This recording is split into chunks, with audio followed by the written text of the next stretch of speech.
A very good morning and welcome to our broadcast. We are joining you from a different location today because you folks know we like to bring you all the valid and credible information, and as often as we can get out and be boots on the ground, this is our jam. This is what we love doing. Being out and talking to people, seeing locations, seeing how our people live in this country. It's tremendously important to us, so that we can have the facts. Let me start there. We can have the facts, and I'm not standing where I'm standing by chance. It is very, very deliberate because of some of what we're going to be talking about this morning. Now, we are in Region 7 today, and we're in a very, very special place in Region 7. It's my very first time here, and not the first time with some of the members of the team that I came with, as you'll hear shortly.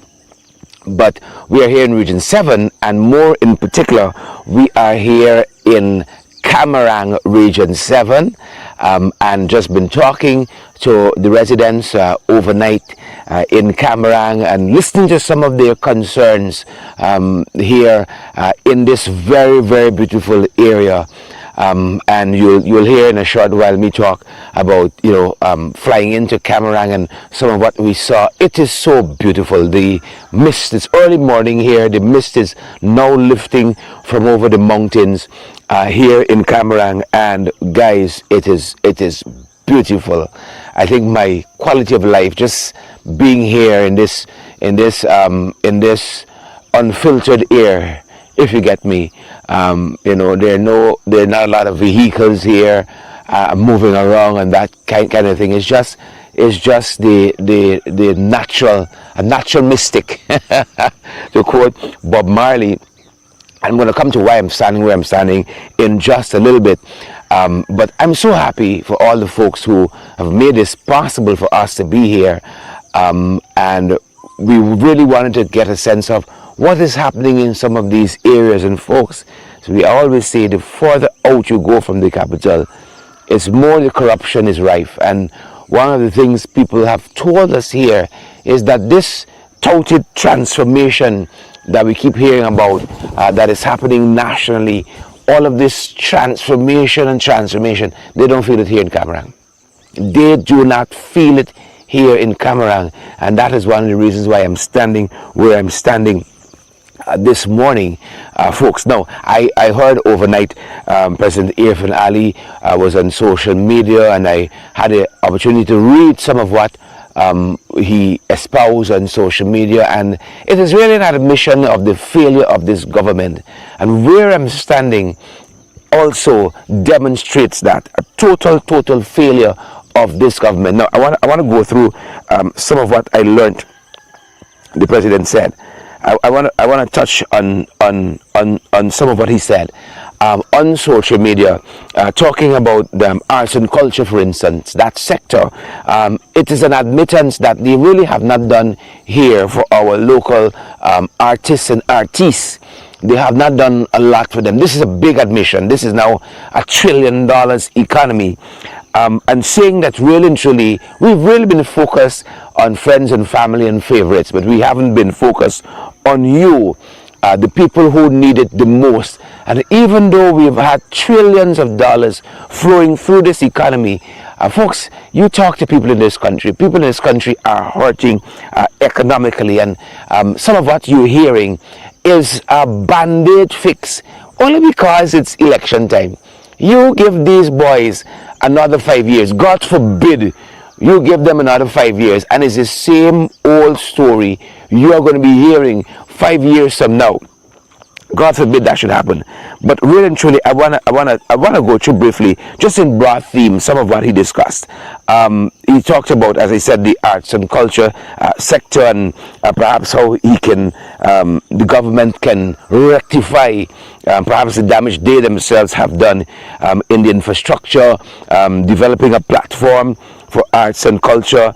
And one of the things that will strike you here when you listen to him is a broader economic inclusion. Now again, one of the things that feature not only loud in the capital, that features loud in a place like Camarang, one of the things we've heard consistently over the past few hours that we've been here is the cost of living and how the cost of living is affecting folks. Now, the further out you go, the more expensive goods and services become. For instance, a pound of chicken in Camarang is $800. A pound of chicken. We brought the smallest bottle of water you can buy ordinarily. Might cost you $100 in the city, $120, $140 tops. It's $600 here. The cost of living is so immense. So again, just the touching on what Irfan Ali said about the arts and culture sector is an admittance that the government has done pretty much nothing there. Even though we've had $1 trillion economy. He spoke about tax reform for income growth. Now, let me touch on this first. For the last 5 years, we have heard about 200 taxes the government has removed that the then new AFC government somehow put on our people like a shackle. 200 taxes. Even in a motion to the National Assembly, where I sat before they dissolved it quite recently to pave the way for elections on September 1, we have asked, name these 200 taxes. Name these 200 taxes. And folks, to date, as you can imagine, the government has been unable to do that. They have been unable to name these 200 taxes that they keep harping about. But again, they're telling us, they're again harping on this, 200 taxes, but in 5 years, you couldn't name 10 of 200 that you have claimed to remove. Now they're saying they're going to simplify the tax system, right? They're going to simplify the tax system in an effort to benefit all population segments, aiming at young professionals and vulnerable communities. Yep. 5 years later, trillions of dollars flowing through this economy, but it hasn't gotten to the people. It's part of the admission. We always say that trickle-down economics does not work. Cost of living, as I said, in a place like Camarang, tremendously expensive to live here. The cost of transportation, my God, the cost of transportation in a place like Camarang to get in here and to get some of the other outlying areas. My God, so it was quite surprising, as I said, to listen to President Irfan Ali talk about some of these issues.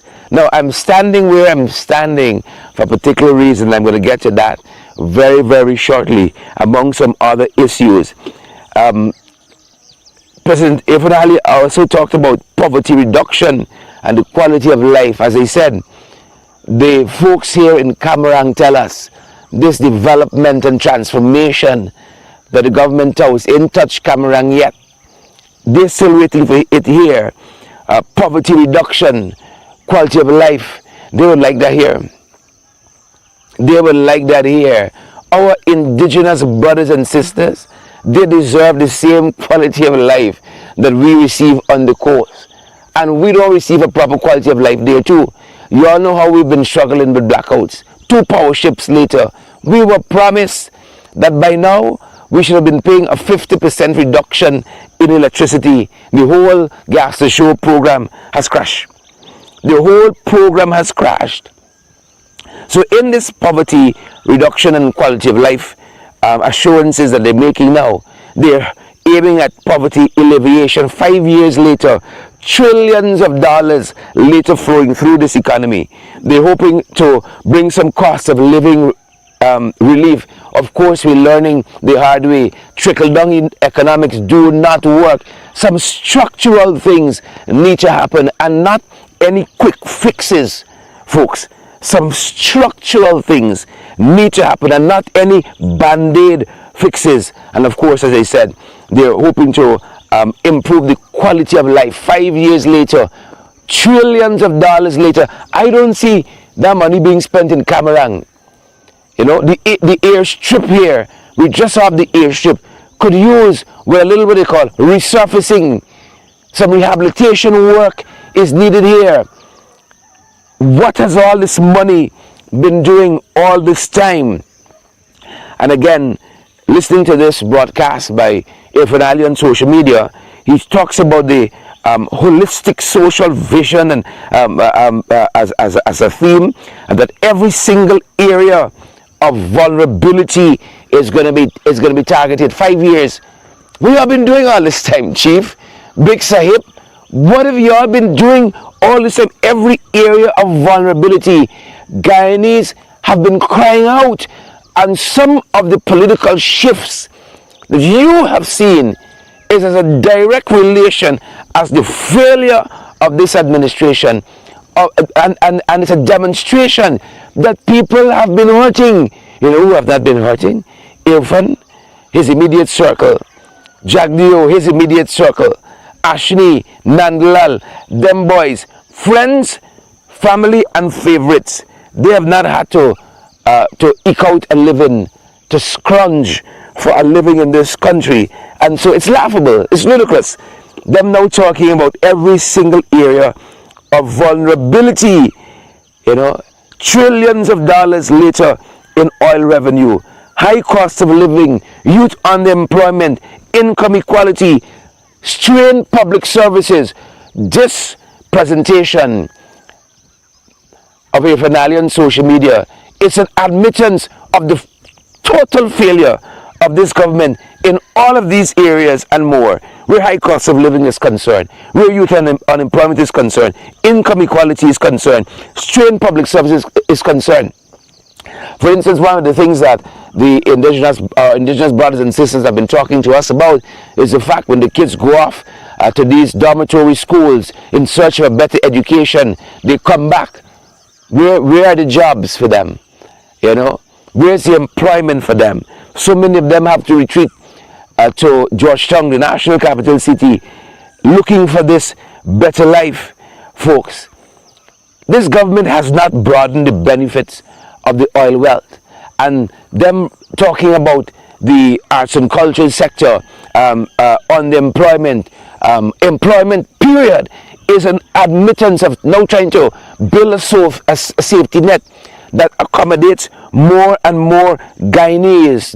It's an admittance that this promised support for the arts and culture sector and the non-traditional economic areas, they have not thought about that. How many budgets later? 5, 6, 7 budgets later? And as we've said, trillions of dollars later, folks. What have we gotten for it? What have we gotten for it? Now, I want to come more frontally to where we are and why we're here. Folks, we're standing outside of the Camarang Hospital. The sun is now coming up here. The sun is now coming up here, and they're going to get electricity back. They're going to get electricity back because it's predominantly powered by solar technology. Now, there's a generator here that operates for a short period, and so the hospital may be able to benefit from that, but largely solar power. So, for instance, the power I think comes on here from about 6 in the evening to about 10. The hospital is going to run on that, and then by the time it shifts to solar power, right, it's going to be on solar power for another hour or so max. Yeah, y'all are hearing me correctly. In the fastest growing economy in the world, you're going to see me talk with a fantastic lady we met here, Miss Thomas, and the regional chairman of Region 7, Mr. Kenneth Williams, and they're going to talk about some of these issues too. Right behind me, pregnant mothers, people come here from the outlying areas for health purposes, of course, to engage the health services. They are badly lacking here. There is I think they tell us, a $24,000, let's call it a risk allowance, for working out here in a place like Camarang, added to whatever the meager salary is for our health professionals, our nurses, our nursing assistants. I think even doctors might receive that. $24,000 as a risk allowance, right? $24,000. That's it. That is it.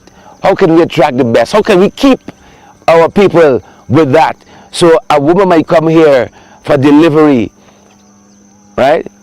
God forbid it's 11 o'clock in the night, 11:30, 12 o'clock. The nurses and doctors got to use flashlight. Can you imagine that? In the fastest growing economy in the world. And that is the reality. That is the reality. Now, based on this presentation, again, Camarang is not captured. I don't see anything President Irfan Ali has said, to uplift a place like Camarang. It means Camarang stands the chance of being left behind for another 5 years. Nothing new has been done here. All the people can relate to here is what the last administration has done. This is the APNU AFC administration. The buildings they have built, the services they have put in, folks. The internet, the Starlink internet that they want to boast, they have put in here in a hub. The folks cry out, it's practically useless. It's so slow. People hardly use the hub here. These are the real issues, and that is why we come out to a place like Camarang, so we can hear, we can see for ourselves. Nobody can hoodwink us. Folks, the Camarang General Hospital, Regional Hospital, this is no state of the art. Look and see where they've put their quote-unquote state-of-the-art hospitals. Look where they've put them, right? A place like Camarang has no big electoral yield. It's not thousands upon thousands of votes you're going to get from a place like Camarang. And so the interest is not there. Could you imagine people got to use flashlights? It means that the solar system needs a total overhaul. We're going to have to do that now. So that doctors and nurses don't have to use flashlights. And you have to build out the power system here. 2 power ships later, the promise of cheaper electricity is elusive for people who live in the city. Imagine for places like this, Camarang. And imagine if this is Camarang, and for Region 7, Camarang is central to the outlying areas. Imagine what is happening in those areas. And we're going to get a good chance to see some of that over the next couple hours, next couple days, as we are in Region 7, in beautiful Camarang. The people are so hospitable. They are so beautiful. They welcomed us with open arms over the last few hours. We have been here, but where we are in Camarang, this is central. This is the central hospital behind us that feeds a lot of the other clinics and outposts and so on. And they're suffering here essentially. Medication, simple things like aspirin. Residents say they can't come here and get. I notice some of that is being mentioned too. Simple thing like aspirin, the basic trillions of dollars later. Now, we'd love to talk with some of the health professionals and so on, but again, they fear victimization. People be transferred overnight out of Camarang. So we've talked with the residents. Basic thing like aspirin, right? Where's the state of the art for Camarang? Aren't our indigenous brothers and sisters equally worthy? Right? Where's the power supply? The 24 hours, even with solar. Frank Anthony ain't bothered that the hospital can run on solar for about an hour, hour and a half, 2 hours in the nights, because it doesn't have the capacity to go longer. During the day, the sun is out. They might fare better. But in the evenings, the battery supplies, we got to overhaul all of that. We got to give them the adequate medicine for our indigenous brothers and people and sisters. They are not equally worthy. Friends have had the time. Favorites have had the time. The flatterers. Family, they've had the time. Folks, it's time we put you first. It is time we put the people of Camarang first. First. Right? As I said, we've been in Camarang for a couple hours now. Let us show you now how we got here. How we got here and some of the other issues. Inclusive of this one, we talked to the regional chairman and a beautiful, beautiful, beautiful woman, Ms. Thomas, on some of these issues as well. And as I said, the team is led by our Prime Ministerial candidate, Rita Finance, and our regional chairman, Mr. Kenneth Williams, is Region 7. Let's show you how we got here and some of the other things that we've been doing and looking at and talking about as well. Take a look. We are here at the Ogle Airport getting ready to be boots on the ground someplace else in the country. And as a matter of fact, we are heading to Camarang today, Region 7, with a fantastic team. We're landing at Camarang, but we're going to be touching on some other places. Some of the team members in the background with us there, you guys can see. I'm privileged to be with the Prime Ministerial candidate of the Apple Coalition, and also the regional chairman of Region 7, Kenneth Williams, is here too, and some other persons traveling with the ministerial candidate Judy Finance are here, and we're just trying to get checked into this is what, Transcan, I think it is, airlines here at Ogle International Airport, Eugene Corai International at Ogle. Come along with us, guys, and take a look at some of the behind the scenes, sort of. We'll see if we can talk to some of the folks, whether here or mid-air or on the ground in Region 7, Camarang in particular. We'll be touching on some other places too. Come along with us. Of course, you're joining our broadcast. Share the live, smash that emoji button for us, folks, and partner with us as well, so we can do more of these trips. Some of the folks in the background there are chatting up. This is rough and rugged. This isn't sweet girl and sweet boy territory. You gotta be strong. It's rugged terrain out there, and we're just looking forward to meeting with the people, touching base with the people, and laying out the plans for them, making the arguments, as we say, of what the APNU Coalition has to offer, the APNU, APNU Coalition, what is on offer. Some of the folks in the background there.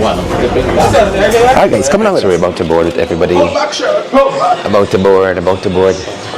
Guys are coming through. Good day. Good day, everybody.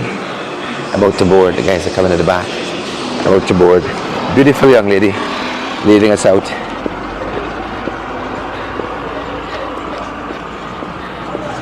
Leading us out to the aircraft. We're going to adjust the sunlight a little bit. I think the guys are behind us. Heading out to the aircraft. That's how we're looking there. It's to the back of me. Oh. Let's go. Now come. That's how we're looking, folks. We're outside. All right. Take it around a little bit. Good to go? Yeah, we go. Oh, hold on. Where's Price? He has to go first. Price has to go first. Price, you're up first. Price. Your seating is red. Yeah. The guys are. We're boarding, guys. We're boarding. I look like you're starting off and step on, please. I got a shot of you now. Then come in front of you. Right there now? Yeah, over there. Good. Price double teaming here. The Finance and Duncan. Yes. Which one of the Duncan? There's So two Duncan. where am I sitting? Sharad. Sherrod. Yeah. The second row. You were right the first time. And the other Finance person. Me. You and Her brother.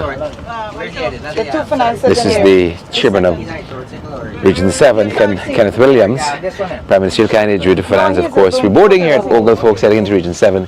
Camarang in particular. Some of the guys here heading up. Alrighty. Take a look at him there. Alright, let me board I am now. in the third. Second by the way. Alright. We can take a break here and then we can join you back. We got to squeeze in. Alright, folks, welcome to Camarang.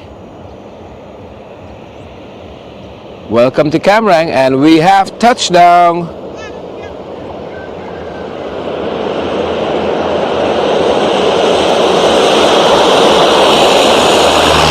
Welcome to Camarang.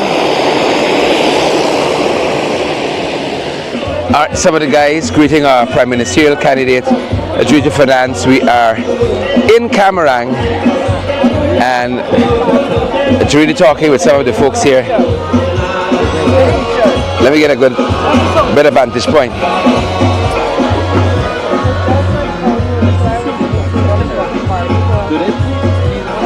Why you put the container? Oh, you don't know he come in.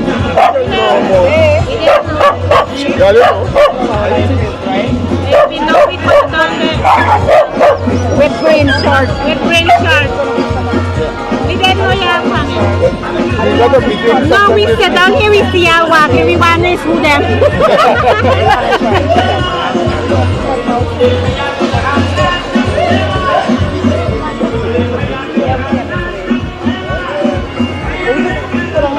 All right, just our Prime Ministerial candidate, as I said, greeting some of the locals here. We literally just came into Camarang. It rained a lot. But as I said, we had a very able captain,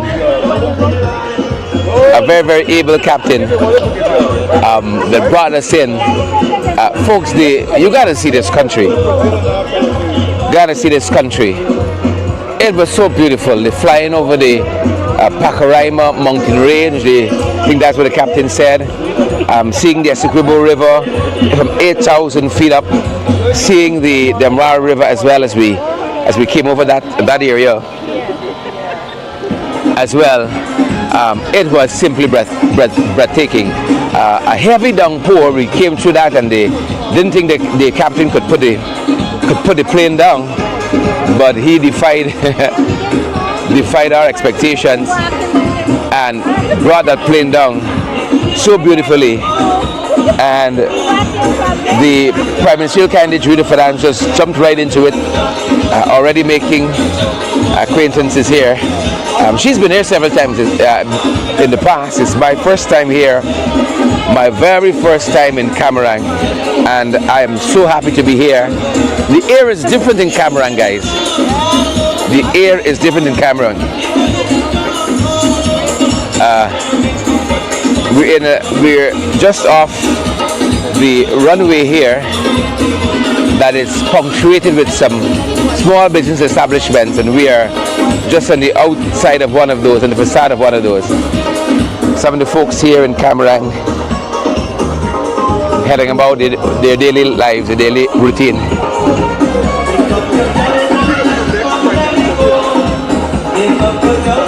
And as I said, we were deputy team leader here is Kenneth Williams, who is also engaging residents. I've just stepped away, as you can tell, just to get a wider view. Just to get a wider view.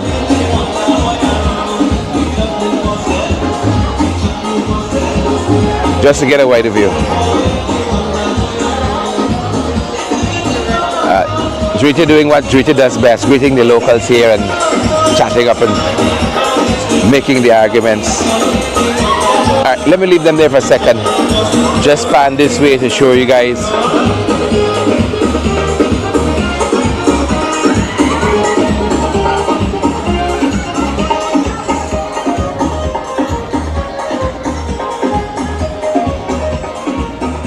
It was raining heavily as we came in.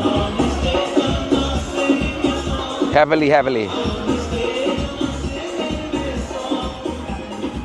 All right, that's one vantage point. Folks, we're talking with one of the persons you must meet whenever you come to Camarang. This is the lovely Miss Norma, who is here with us. Miss Norma, when we were flying into Camarang, oh, the mountains were so beautiful. I've been saying it's the Pacaraima Mountains. Am I right? What are some of the sights you will see when we're flying in? Pacaraima Mountain, the forest from the time you left Ogle to Camarang. Mm-hmm. That is how we keep our forest. But who get the award? Who getting the praise for keeping the forest standing? Not Jack, you?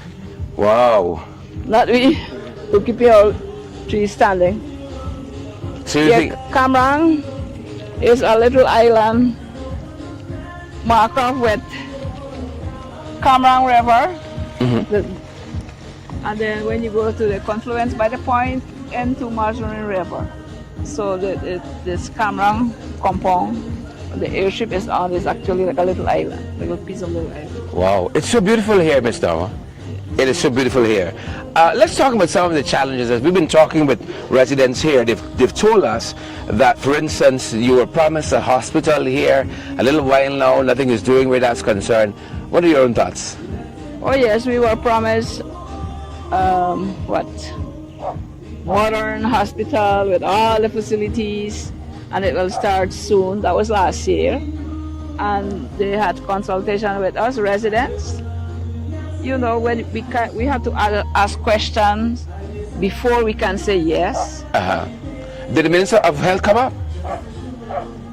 No, Minister of Marine Affairs. Minister of Marine, this is Pauline Sukai, Yeah. came up to talk about this hospital, and that was supposed to have been started by now. That's the information that we have. Yeah, but it had even started up to now. Wow. So you're going to get that in this first 5 years? Disappointment. Disappointment. We heard the generator here.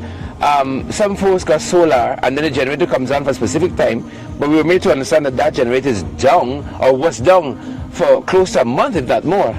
Yes, it was down, and that is the time a lot of persons are complaining about their freezers are spoiling, and we will compensate them. And why were the freezers spoiling? Is it maybe a voltage fluctuation? Yes. Voltage fluctuation. Okay. The other thing related to power here, we were made to understand that the young people, they want to play their sport sometime in the evening, and so on, but there's a particular area, the ball field, I think it is, or some field. Yeah, or sports ground. That the lights there, because they depend on the generator, they weren't able to use that for that length of time. That's a concern for them too. Yes, that's a concern for the young people. And what are you, as a resident here in Cameron, Ms. Norma, what are you looking forward to, perhaps? Well, 2 years ago, we were promised at the usual district tournament in Kako, held in Kako. President Ali promised the Cameron to have the sports ground upgraded to a FIFA standard. 2 years gone, and Nothing has happened. you will see the sports ground right there. And Ms. Norma, in addition to that, now we were told that, I want to circle back to the whole issue of the hospital, because the land apportioned to the hospital has caused quite some concern here, because they've allocated the land in terms of, they wanted 10 to 15 acres for this hospital here in Cameron. Now, it's not a big population here, and we were told by comparison, Georgetown Hospital doesn't sit on 10 acres of land, it sits on less than that. So, what do you think is happening here? I don't know what is happening, but I was the person who queried why so much land. And then after that, the majority agreed to give up 10 acres land. 10 acres? Yeah. So I guess residents feel something's a little more than just hospital is happening here. Yeah. Okay. What are the concerns you think we ought to know about that's happening here in Cameron?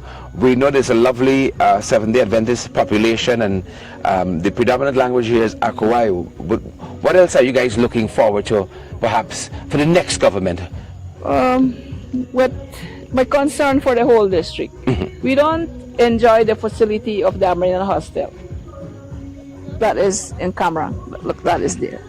But that is used by the district, by the patients that are discharged from Georgetown or referred from other nearby villages to Cameron District Hospital.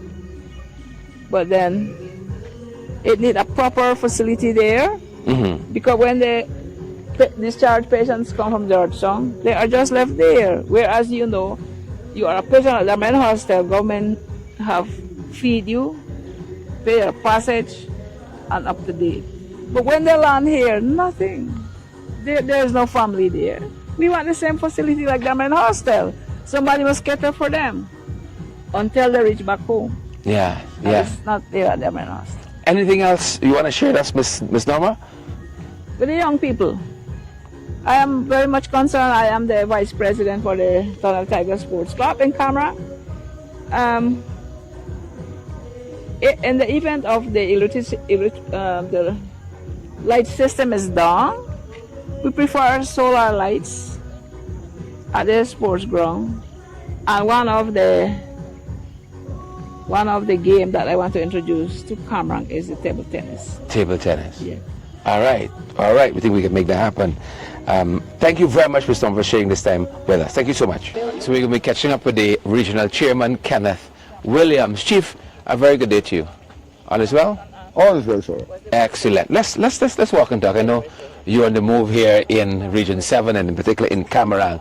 What are some of the concerns that the residents here are raising with you concerning the amenities available, their own expectations now that we're in this electoral period, and for the new government as well? Well, sure. Primarily in terms of the healthcare system, we're still in a place where basic services are not being meted out. Uh-huh. And for instance, just a simple discussion at 11 o'clock tonight, it is possible that the electricity to the hospital, the present structure that we have there now, will cease.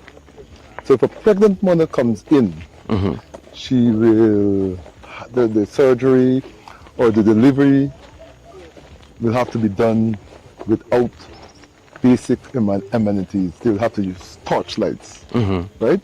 In this 21st century, we're still using torchlights to deliver babies. Wow. And it's so sickening and so sad. And I want to frame it for folks, Kenneth. This is the fastest growing economy in the world. This is a high income country. We've been designated largest per capita GDP.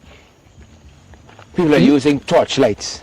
Yes, that will happen. And I want to tell folks also that Camarang might sound like a distant place, but it's an hour and 5 minutes plane flight from the capital city. Yes, and the sad thing though is that they were promised that a new hospital was being built. For the last 2 years, none has been built. In Bartica, it is the same thing.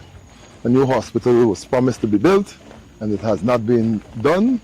So basic services are still a far cry away from these honorable indigenous people. And we cannot continue to treat them like that. You asked me about other things that are affecting them. Just before we come off the hospital, some of what we've heard, also as we've been interacting with residents here, you said the lights are going to go off at 11, people are delivering babies with torch lights here. This hospital is not just for Camarang, it serves some of the outlying areas as well. Exactly. What are some of those areas that feeds into the Camarang Well, hospital all the here? surrounding areas, we have Kako, we have Jawala, we have Porima, all these communities that are close by Ramadan, they're close by. Some are an hour away, some are 2 hours away. But if there's an emergency, you're expected to come to Camarang Hospital to get some basic services. And that's why it's tragic. It's lots of our indigenous brothers and sisters face this on a daily basis. And that should not be. Indeed, and we're hearing also that even the nurses' hostels here too leaves much to be desired. Yeah, Mr. Chairman. that falls under the regional system. And I was given the impression, because it has been a couple of months I've not been here, that it was in excellent condition. I'm now being informed that it's not to the best of what we would have expected. So there's going to be an investigation. I'm hoping coming out of that, we'll get a definitive answer as to why we are in this position right now as we speak. Good. Talk us about some of the other issues you might wish to relate to us, maybe Camarang specific. We know we're going to be touching on some of the other areas as well, but some of those Camarang specific areas, or even if you want to venture out, some of those other challenges that 5 years later, in the context of this oil economy and all this boom, you hear talking about transformation. One of the things a woman told us, the transformation has not hit Camarang as yet. No, it hasn't. And sure, one of the basic We're struggles literally on the airstrip here. yeah, one of the basic struggles we have here is that the cost to bring goods and services into Camarang and the Upper Maz has increased dramatically, right? Per pound, I think it's 190 per pound. And if you bring a loaf of bread here at that cost, it obviously increases, it becomes exorbitant for the ordinary man in Camarang to purchase. So it affects them dramatically. So I know the APNU government has promised and has made a commitment that a new airline, a new government airline will be put in place, and that will immediately cause many of the private airlines to drop the price. Many times people complain about the cost to get here, and the cost to get here has just continued to rise without some proper explanation. So that is probably the number one thing in relation to the cost of living or the cost to live in these areas. The cost to bring the goods and services to these places. And as a matter of fact, Kenneth, one of the things, somewhere we stopped earlier on to grab a bite, the young lady told us a pound of chicken here is $800. yes, $800, and that's a good price she's quoting. I'm told it is as high as $1,000. So those costs are borne by the people, and then when they have to do business, they recognize that it's a very difficult prospect. Do you know some of the other costs? Maybe offhand, like let's say what's the cost of a loaf of bread here? If people, I don't have the idea right now. Here. I think because if chicken is $800 a pound to $1,000, a bottle of water is about $1,000. The large water. This is a 5-gallon bottle of water. No, the Bangstage, that's 2 liter. That's 1 liter. What size is that? It's not the 5-gallon. It's the size before the 5-gallon. Exactly. Wow. So, yeah. And a 5-gallon bottle of water is. Yes. So it's not $1,000 in Georgetown. no, it's not Wow. $1,000. So those things will always be some of the bugbear in doing business in this particular part of the world. And but they are indigenous brothers and sisters. They need relief. And I'm saying that the APNU government will provide the relief because I'm confident that our prime ministerial candidate, she's walking the ground, she understands the issues, and she has already articulated policies that will improve these people. Excellent. lives. Mr. Chairman, thank you so much. Let us leave it here. This was just a brief hello from Camarang Region 7, us touching down a short while ago and now bringing this to you. I'm sorry we couldn't give you guys a longer presentation, but let us leave it here for now. The team are in the background doing what they have to do, and just happy to be here with you folks and being able to bring this to you guys. Share the live as per normal, smash the emoji button, folks. We're signing out from Camarang in Region 7. That's our time and that's our broadcast. Stay safe until we see you guys again.